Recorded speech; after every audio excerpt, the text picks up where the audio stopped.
Welcome to Your Future Starts Now, the go-to podcast for extraordinary women who are ready to step into their next chapter with authentic confidence. I'm your host, Gia Lacqua, empowerment coach, motivational speaker, children's book author, and girl mom. Whether you're a corporate powerhouse or an entrepreneur, this show is designed for you.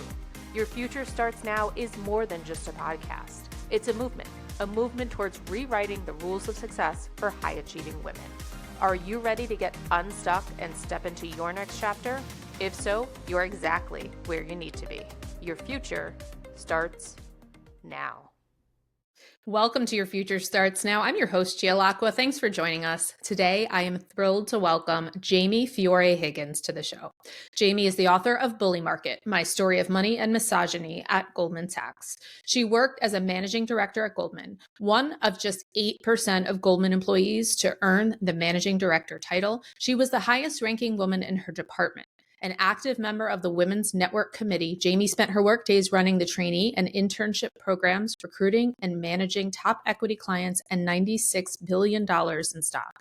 Living in New Jersey with her husband and 4 children, she's a trained coach, working with teens to hone their leadership skills, high school and college graduates as they begin careers, professionals as they navigate the workforce, and those in midlife looking to reinvent themselves. Jamie was recently named one of the Financial Times top 25 most influential women of 2022. Jamie, welcome to the show. It's an honor to have you. I'm so happy to be here. I feel like that bio aligns so well with Your Future Starts Now. Absolutely. And we are going to definitely talk reinvention. But first, tell our listeners a little bit about your backstory. What inspired you to write Bully Market? So you read my bio, and I left Goldman. Gosh, it's been like 8 years now. I left when I had my 4th kid. I tried working with 4 kids for about like 8 months, and it just became untenable. And so I decided, you know what? I'm going to take a break. I'm going to reset. I'm going to reinvent. And the fascinating thing about my departure was I left on my own on completely great terms, positive terms, but I was so depressed when I left. Like I couldn't believe how down I was. Here I kind of like I had planned this departure and it was everything, everything had lined up, and I was behaving as if I was like abruptly fired. And I got really curious about why I was having such an extreme reaction. And so I decided, you know what, I'm just going to just start journaling about it. And in addition, I left in my 40s. And what I observed was I was, a mother of 4. I started getting a little more involved in the schools because I was around. And people would kind of be like, oh, who are you? Like, I haven't seen you around. Because it seemed like, from my perspective at that time, mothers either had stopped working years before or had continued working. And to kind of leave your career at 40 was a bit of an oddity. And so I would just tell them some stories about things that happened at the office. And don't get me wrong, I knew I had worked in a toxic environment, but kind of seeing the reaction to people when I would tell them what I experienced, I was like, wow, this really was kind of a really messed up place. So that got me more curious too. So like I said, I just started writing to kind of make sense of it, why I had these very mixed emotions about leaving when it was my choice. Again, not thinking it was going to ever be anything or go anywhere. And then I gave it up in fits and starts, like many people, you decide writing a book for a month and you give up on it a month. But then I made the biggest error, which was I had told enough people I was writing a book.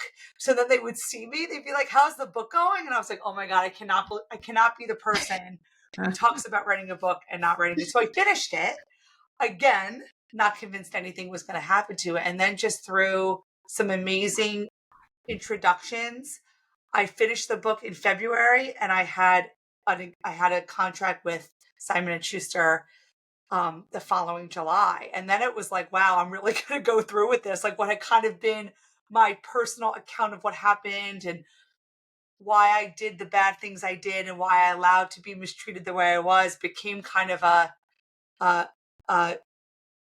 complete like public declaration of my experiences. You know what, looking back, I'm like so grateful, and I wouldn't want it any other way.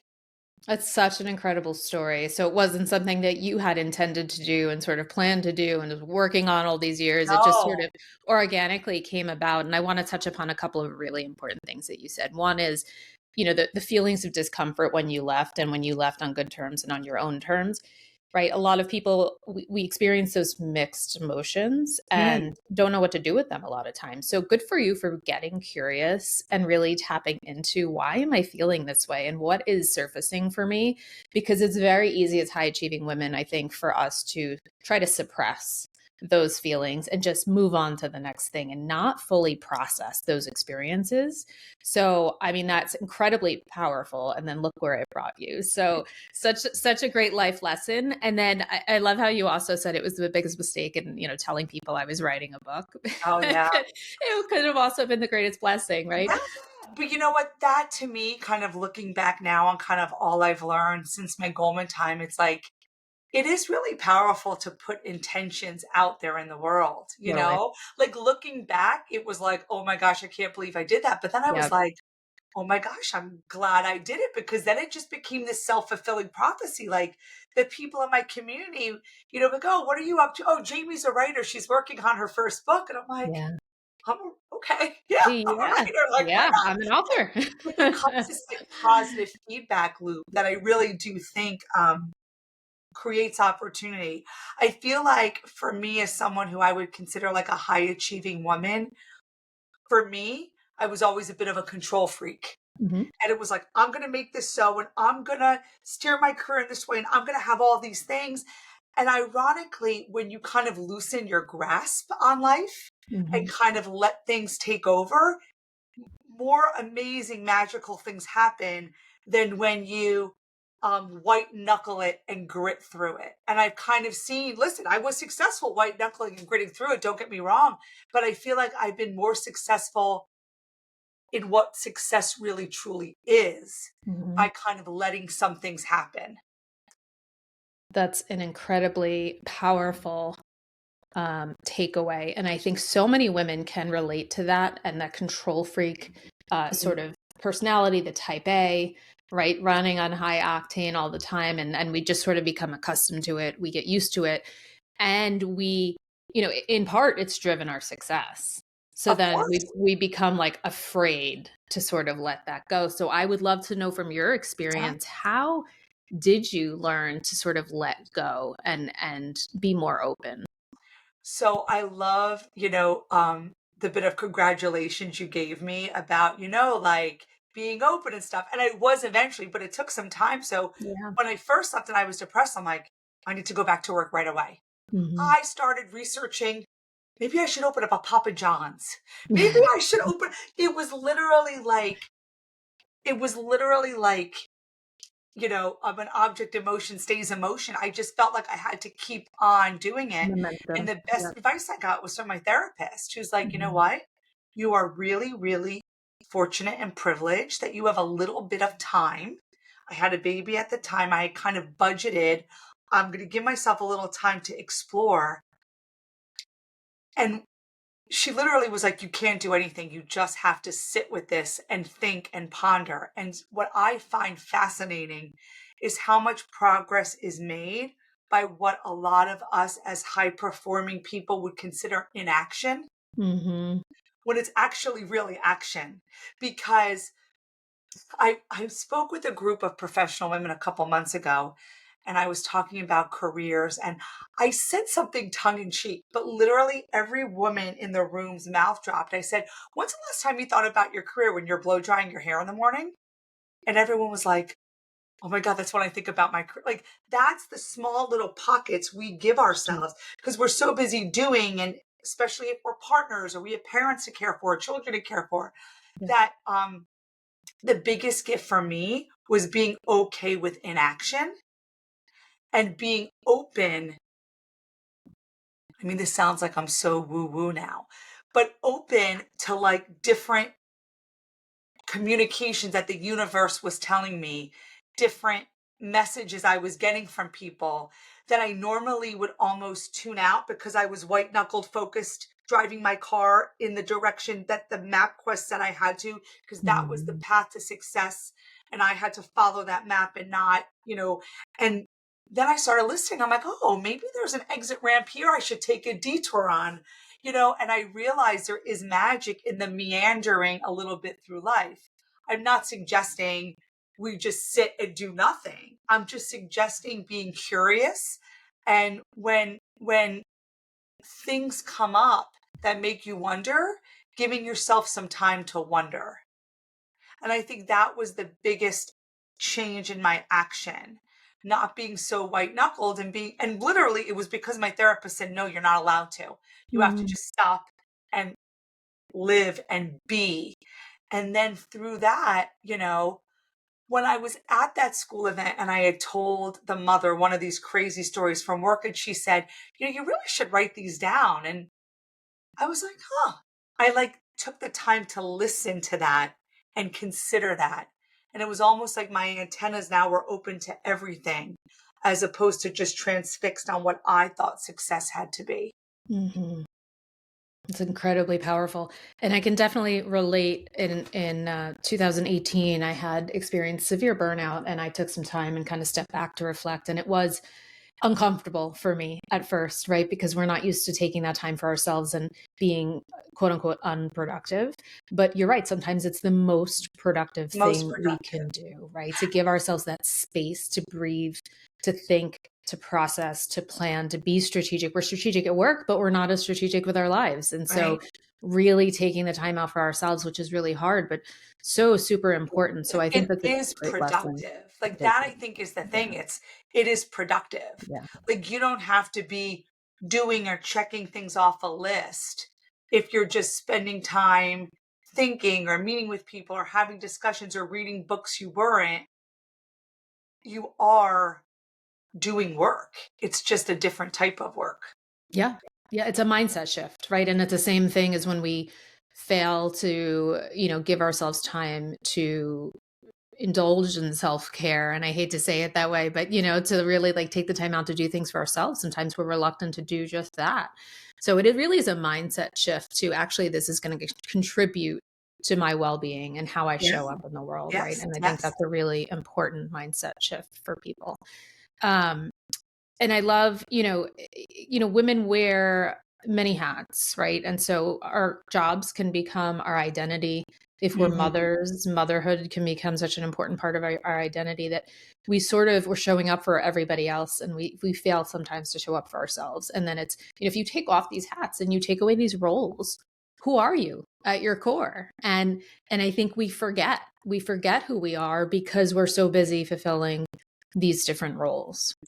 Yes. And we think that is who we are. Like Yeah. looking back, the reason why I struggled so much when I left Goldman is because even though I was never into that lifestyle, that, name dropping world, I knew I was a managing director at Goldman Sachs. And that filled me with such pride and accomplishment Sure. that when I went home, I was like, I'm nothing. I'm nobody. I'm nobody anymore. And I think as women, we are incredibly susceptible to identifying our roles vis-a-vis other people or organizations. So Mhm. same too for some of my clients whose youngest goes off to college or youngest is in high school and suddenly they're not that tactical hands-on parent anymore. And they're like, I'm nobody.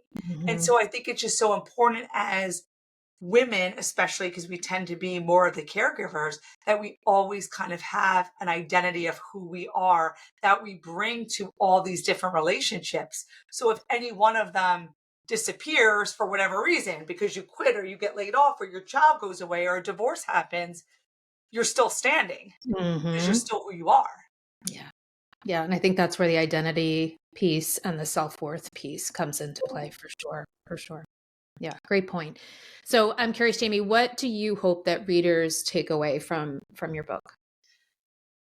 Um, there's been a lot of books about, workplace and um, you know, things that people experience, especially negative experiences when you are considered the other at an organization. whether that means you're a woman or you're a person of color or you're a member of the LGBTQ plus community. Um, what I really wanted to do with my book is show how that these environments really, not only the toxicity could harm you, but also morph you. So in my book, I not only talk about the stuff I endured, but the stuff I perpetuated. Hmm. And I could not have started off that career. I I couldn't have been kind of a nicer, more well-adjusted person. I actually wanted to be a therapist when I was younger. I wanted to like help people. I wanted to be a healer. And it's amazing what being in that environment does to someone. So it's a really good study on kind of like ecological theory, how when you're in an Yeah. environment, despite the fact that it might not align with your values, if you're around it enough, it can really change who you are. So that was the important thing to me, not only just to say, oh, look at the terrible things that happened to me, but look at the terrible things I did because I felt that's what I needed to do in order to survive.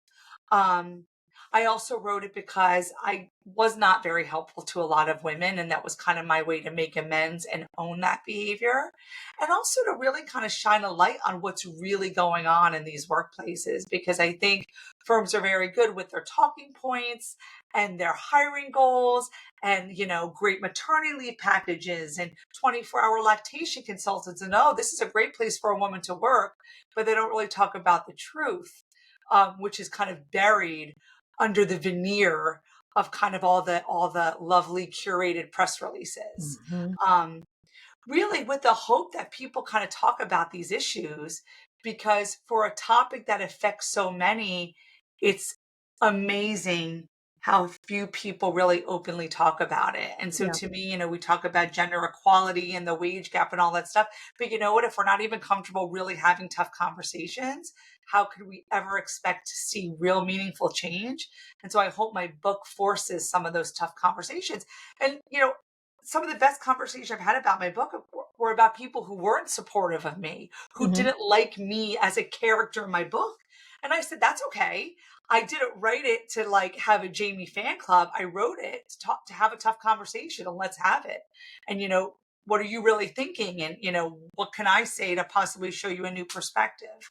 So, It's incredible, incredibly brave and bold of you to share your story. And I appreciate you shining the light on those topics that are really hard to address, that women struggle with and others struggle with in the yeah. corporate environment that go unspoken. And so I think it is important to shine a light to be able to talk about these challenging issues that still exist in today's society and that are holding us back. And I'm curious as to how did that culture and then that environment, I know it sort of changed how you behaved with others. How did it impact you as a person? It ate away at me Mm, until I was like a shell of who I was. So, again, coming in as a bright eyed, bushy tailed woman who wanted to become a mental health professional, but my parents basically said, no, you need to get the best paying job possible. And back in the late 90s, that was Wall Street. So I went. sure. Um, but, constantly living against your values, constantly looking the other way. I mean, from day one, I knew this place was not for me, just from the first day where, the guys were building Excel spreadsheets on the appearances of the new female hires and how big their boobs were and how long their legs were. And I was like, what is this place? Hmm. Um, but then I noticed nobody really said anything. So I was like, maybe this is just normal. And so despite that kind of clanging in my gut that's like, Jamie, this isn't for you. I really wanted to make my family proud. I promised them I'd try this career. They had invested a lot of time and energy into me, and I wanted to be able to support them financially. Sure. So, in spite of it, I kept on going and I was good at my job. But at the end of the day, what makes you really successful at Goldman is keeping your mouth shut and just going along to get along. And so, every time I didn't support a woman who was being harassed, every time I was harassed and I shut my mouth, it just kills you from the inside. And then I just started I mean, I would take Xanax like every couple hours just to survive. And the Mhm. alcohol and Mhm. the parties and the going out. What I realize now is I was anesthetizing myself from my Sure. life because I just couldn't stand who I had to be in order to be successful Mhm. And survive in that and environment. survive. And in Yeah. order to be successful and survive in an environment, Mm. you had to be a certain way. And it was just completely counter to who I was meant to be, who I wanted to be, the type of personality I valued. And so, I finally, like, when I realized I was going to lose my husband, lose my kids, lose my family, I was like, no amount of money is worth this. Yeah. Um, you know, Yeah. Money or your health, right? Your yeah, well-being and sacrificing your mental health, your physical health, all of that is, all of it. at some point you realize that the scales are not balanced, and then you have to sort of step back and say, okay, what's important here? So a couple really important things I want to call out about what you just said, which is, one is when you become ingrained in these toxic cultures, and I've seen it in clients, whether it's, in the families of origin that they grew up in Hmm. or a workplace environment. Sometimes we don't know that we're in an unhealthy situation, right? You sort of had an inkling at first, wow, this is weird, but people seem to tolerate it. People That's seem to right. accept it. And we want to be accepted, and we want to belong. And of course, this is our employer. So I think what happens is we sort of become conditioned to 100%. tolerate, and even though it goes against the values and creates that inner turmoil that you mentioned, and then our baseline becomes very skewed, right? So I love how you were talking about when you were sharing your stories with, parents at drop off, and watching their reactions must have Yeah. been so eye opening for you, right?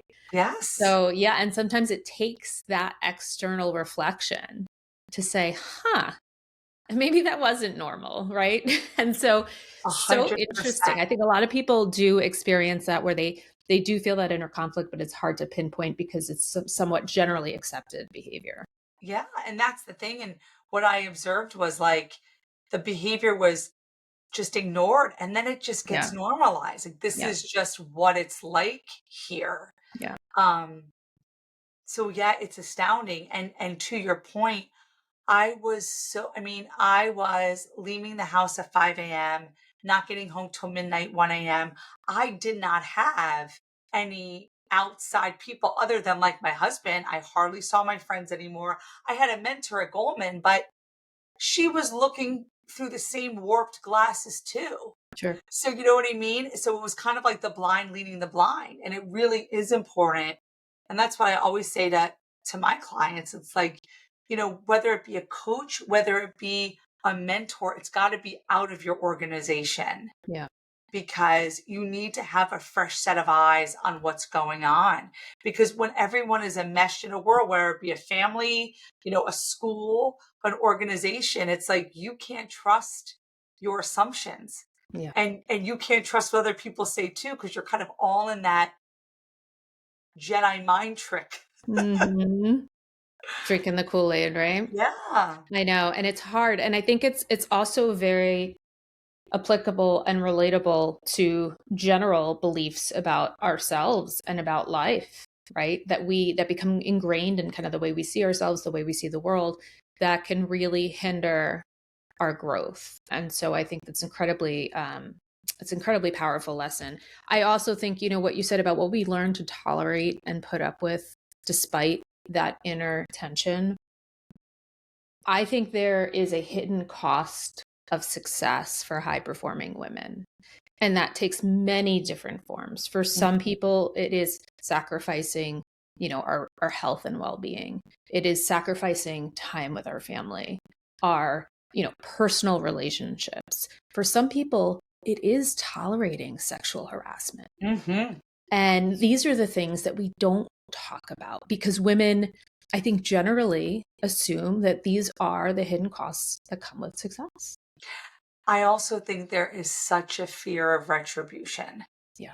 Like that's the one fascinating thing about my book. Like when I was interviewing with different publishers, some publishers are like, well, that was then, this is now, Jamie, you're writing this book after me too. And I still have enough friends in the business that I know it's still alive and well. Sure. And I wrote the book, Gia, and I can't tell you, I've heard from thousands of people. I mean, the book's out almost 2 years now. I get at least 3 or 4 emails a week from Wow. people like, oh my God, I read your story. And the generosity with which they tell me their story. Yeah. Because I think in some way I've given them permission to, because I'm not that Absolutely. interesting. Meaning, woman on Wall Street gets treated poorly, does some bad things to survive. Like, that's a lot of people's stories. I think what's unique about my story is I actually wrote a book about it. Yeah. And so, yeah, it's still going on. And the sad thing is, everyone is so afraid. Yeah. They're so afraid. And the fascinating thing about, I wrote this book, against Goldman Sachs. Goldman Sachs is a big powerhouse. It feels so good to not care at all what Goldman Sachs thinks after spending 20 years of my life, like living and breathing by what they said, what they thought about me. But what I find so fascinating, Gia, is like, people are still afraid of Goldman Sachs and big, powerful organizations. I can't tell you how many people have invited me to speak at their companies and then uninvite me because they're afraid Goldman's going to do something to them. These might be small companies, you know what I Wow. mean? Yeah. But like, these big, powerful organizations have their hands everywhere. I mean, Interesting. we both live in the state of New Jersey. Our governor's an ex-Goldman guy. Mhm. The governor before that, or maybe 2 governors before that, was an ex-Goldman guy. There's a ton of Mhm. ex-Goldman guys in DC, so there's this kind of like, the prime minister of the UK is a Goldman guy. So Wow. it's like, there's this, and it's by design because it keeps people in their place. And that's been the scariest footnote of all this. Like, I was like, oh, like, I fell on my sword. I'm telling my story. My agent said to me when she first agreed to work with me, she said, you're never going to work on Wall Street again. I said, I know, I'm Yeah. okay with it, Yeah. but in some ways, Goldman's been a blessing because it's gotten a lot of eyes on my book, but it's been a curse because nobody likes a woman who speaks up, Gia, Mhm. which just makes me want to speak up more because I know Absolutely. I am speaking for so many. But So it's many women. astounding to me how still in 2024, people don't want to hear a woman talk about what really goes on. Yeah. And it's viewed as complaining a lot, right? Yeah. Yeah. So that's what a lot of these women are dealing with today is it's like, not only are they putting up with it, but they really don't feel like they have any other choice because they'll get fired. Mhm. They'll be one Mhm. of those women, Mhm. you know? Label. Yeah. Yeah. It's a great point. Any advice that you have for women who may be finding themselves in that type of situation? I think that people sell themselves short about what their potential really is. Like, when I left Goldman, I was so down because I really thought I was nothing without that role. It was as if I thought all the good things about me that got me to where I was at Goldman, I left at the door. I Yeah. left at my workstation. Mhm. And as opposed to being like, Jamie, you idiot, like, you were good. Yes, of course, Goldman got me access to things. Don't get me wrong. Sure. But, like, I was good because I was good. Yeah. I was good because I was good. And I think a lot of big, powerful organizations, or even small groups too, they, and I know it's overused, but it really is that imposter syndrome where people think, where people are made to feel that they're only successful because of their boss, because of their company, because of the clients they were given by their company. And it's like, no, it's not true. It's not true. You're good at what you do because of who you are. Yes. Going back to identity, like, all the goodies that made me good at Goldman Sachs, I took with me. They're part of me that Mhm. I'm bringing to different careers, and I'm bringing to my coaching clients, and I'm bringing to, my writing and all that stuff. So I really think there needs to be a little of an emotional reckoning that people really understand how stuck or non-stuck they are. Mhm. I think that's the first step. Yeah. And really consider options that you might not realize you have. Yeah. Um, but I think stuck is a mindset. And I think it's really because we don't give ourselves that actively inactive time Mm-hmm. to think and consider what is possible for us. Yeah. Yeah. And absolutely. And I think, you know, speaking of the work that you and I do, I think having that external objective third party to help you see the Mhm. things that you may not see for yourself can be so incredibly powerful in helping you to work through that. So, as we talk about identity, you and I, and the work that we both do, talk a lot about reinvention. We both have personal experience with reinvention. So, I would love to know, Jamie, from your perspective, what is your take on personal reinvention? And I guess what were some of the tools or tips that helped you to sort of transform from where you were to where you are now? For me, it's well, one of my writing teachers used to say, that I kind of use now was like the 3 foot toss, like start small. Mm, Start small. So my favorite quote, it's on my computer. It's Mark Twain. The secret of getting ahead is getting started. The secret of getting started is breaking your complex, overwhelming tasks into small, manageable tasks and starting on the first one. yeah, So I think that, especially if you're like a high performing person, you want the answer now. Like you want the answer now. You want to make a change. I want to know now. I wanted to buy a Papa John's. I just wanted to go from one type of busy to another type of yeah. busy. And Flip a switch. so the thing is, it's like if you want to make a change, you have to start with something small. And if you want to have a different life, you have to do different things. Yeah, So it's like put yourself out there. Again, if you're not happy with what you're doing, I'm not saying quit tomorrow. We don't all have that ability. sure. And even if we do, we probably want a little more of a runway to plan. But it's like, you know what? Go out to a women's group cocktails. Like when I first left and I was feeling so um alone and so really feeling like nothing because I didn't have a career, I started going to professional women's organizations Yeah. just to talk to people. Hmm. And like that's when a lot of those women encouraged me to write a book. Because, oh my God, you have to write a book, Jamie. This would be so good. And they became my first champions. And I remember driving into the city that time, white knuckle, like, oh my God, what am I going to tell these women? They're all doctors, lawyers, bankers, architects, accountants. And I'm going to say I'm not doing anything. And I was like, you know what? Like, Jamie, if you want a different life, you're going to have to do something different. And then, Mm, like, right away, I quickly became like a freelance writer and I'm writing a book. And guess what? It sounded ridiculous coming out of my mouth the first time, but then it ended up happening. So it's like, wow. start small. Start small. Um, Yeah, it's for like we sure. all know, I always joke, I have like a treadmill around the corner from my basement over here. And it's like I know I need to get on it in order to like improve my heart health and my cardiovascular health, etc. But like what is it going to take for me to change that from a clothes tree to an actual exercise machine? Because you go, there's towels on it, there's all that stuff. It's not, we all need to figure out what that secret sauce is for us. Because Hmm. I'm sure most of the people know what they need to do. It's just knowing how to start. And I think it's with Hmm. that very first step. Yeah, It doesn't have to be a big deal. It could have coffee with a friend. It could yeah, be listening to your podcast. yeah. Great advice. Incredibly powerful advice. Really just taking a small first step, and then that will lead you to the right next step. Yeah. For sure. For sure. And being okay with being a little uncomfortable. Like when Yeah. I would go to these things, I would be like, Jamie, you have to introduce yourself to 5 people in the Mm, next hour. yeah. Like, don't get comfortable talking to one person. And I would just force myself to do it. And it was kind of like working out, right? Yeah. It was kind of like getting on that treadmill the first time.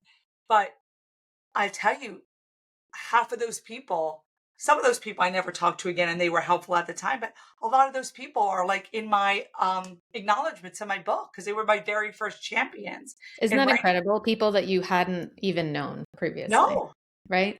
that I Became literally your just like biggest, had the guts to go up to and talk yeah, to. yeah, became your biggest champion. So, Yep. yeah, such great advice. Jamie, tell us a little bit more about the work that you're doing today. Yeah. So I am a coach like yourself. Um I mainly work with women. I do work with some men. Um I'm really passionate about like women in the workplace. I also do a lot of work with women in transition, and I do a lot of workshops with younger women, like Mm-hmm. women who are like 22 about to launch, like, what do I need to look out for? What do I need to think about? That kind of thing. Yeah. Um, which to me kind of, it's amazing. I feel like any work we do, a lot of it is kind of, you're kind of facing yourself in it. So I feel like I'm kind of helping out the Jamie Fiore back in 2001 who didn't know where she was, and the Jamie Fiore Higgins in 2016 when she was lost, and kind of didn't know what she wanted to do. And I wish someone had been there for me when I was like 30 and I was really, really struggling. Mm-hmm. And it's astounding how just when people are given just a little bit of space to think and are just asked a little bit of challenging questions, the knowledge that comes forth. Like, everyone knows the answer. They just need the space to be asked the question. Mm-hmm. And so that's the kind of most amazing thing, where just in a couple sessions with clients, it's like everything is just so clear. And it was always clear. It was just I had to hand them the Windex and the paper towel to Yeah. wash down their windshield. Yeah. Right? It was always right in front of them. They just Sure. They couldn't just see couldn't it. see it. Yeah. You just needed someone to kind of give them the tools to see it. Absolutely. Yeah, yeah. Yeah. That's incredible. So, as you think about our listeners, what is one thing that you want them to consider doing differently or changing after listening to this episode today? I think that,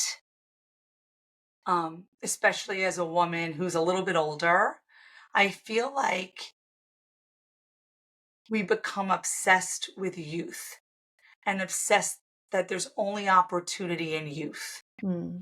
Um, I talk to a lot of women in their early 30s who are like, it's too late for me, you know?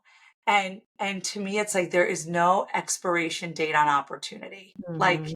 it is never too late to start. I mean, it is never too late. And, you know, as someone who is nearing 50 and who just went back to graduate school, and I'm like one of the oldest people in the classroom, and, wrote her first book at what, like 46, you know, um, it's something I talk to my teenage daughters with about because, they just finished middle school. High school can be a little bit tenuous.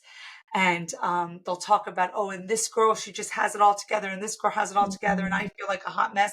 And I said, beware of the woman who peaks at 15. I said, I haven't even peaked yet. So wait till you see what I do in my 50s. I'm going to shock and amaze you. Oh, I love So it. I feel like what I really want to say to women today is it's never too late to start. Yeah, It's never too late to stop something that doesn't serve you. It's never too late to start on something new that could better serve you. And I feel like that's just the lies we tell ourselves. And quite frankly, I think society tells us for sure. that, like, we're over the hill. It's too late for us. That's all a bunch of BS. Yeah. I feel like the most successful people in the world are constantly reinventing and changing throughout their 40s, 50s, 60s, 70s, 80s, even, right? Mhm. Um, so it's just never too late to stop or start, and just Yeah. start small. Just start It's small. it's incredibly powerful advice, and thinking about, something you said earlier too, is almost like sometimes you have to put out the image of who you want to be before you actually are that person, right? It's almost like trying on an outfit. So I have my vision boards over there. Yeah. So I'll never forget, I finished my book. It was February of 2022, March of 2022. And I said, I got to make a vision board for this book. I got to make a vision board. And I'll never forget, it was Mother's Day 2 years ago that I said to my husband, what I really would love is just 2 hours to finish my vision board. And on my vision board, I put a couple agents, a couple publishers, a couple morning shows, um, all these different things. And I didn't know anything about publishers, but I knew Simon and Schuster and HarperCollins. And I didn't know about a lot of agents, but I put two agents I had read about, and I put on Good Morning America and the Today Show. And I would have it on my wall. and I would just stare at it. And I'm not even going to say I just would stare at it. I didn't even make a lot of meaning, but I just stared at it when I was just kind of, your eyes are wandering. I just made sure I stared at it every day. And in July of 2022, I got my book deal. My agent was one of the agents on my vision board.